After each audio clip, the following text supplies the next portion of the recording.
कहते हैं कुछ यज्ञ ऐसे भी हैं जिन्हें करना तो दूर, उनका नाम लेना भी वर्जित है। लेकिन एक राजा ने वैदिक नियमों की अनदेखी करते हुए ऐसा यज्ञ आरंभ कर दिया, और फिर जो हुआ उसे न देवता भूले न पृथ्वी। बहुत प्राचीन समय की बात है।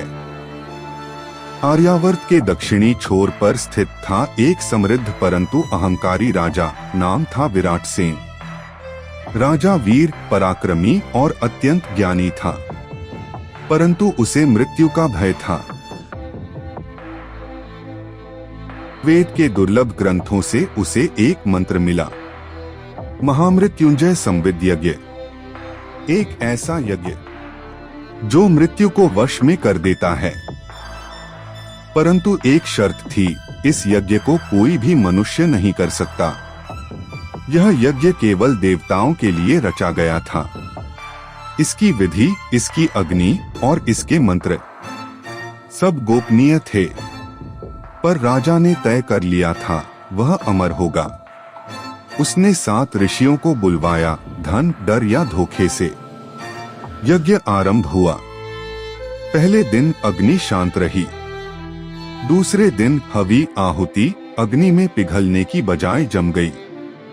तीसरे दिन यज्ञ कुंड से धुआं नहीं निकला, बल्कि एक सर्प आकार की छाया निकली जो चारों दिशाओं में घूमी और अंततः आकाश को चीरते हुए विलीन हो गई।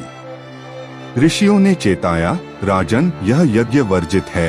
यह ब्रह्मांड की गति को बाधित कर रहा है। राजा हंसा, मृत्यु से बड़ा कौन सा नियम है जिसे मैं न तोड़ सकूं। और फिर अंतिम आहुति की रात आई।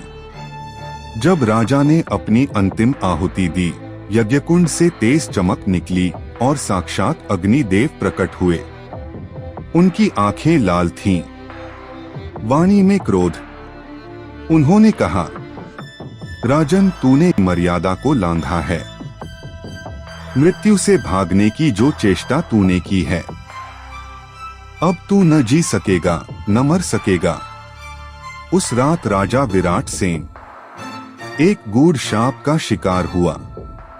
कहा जाता है, आज भी एक गुफा में वह ध्यानस्थ बैठा है, ना जीवित ना मृत। समय के बाहर उसके चारों ओर हर दिन अग्नि स्वतः प्रज्वलित होती है और रात को बुझ जाती है।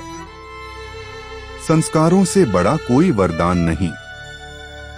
वेद हमें सिखाता है, यज्ञ केवल कर्म नहीं, चेतना का संकल्प है।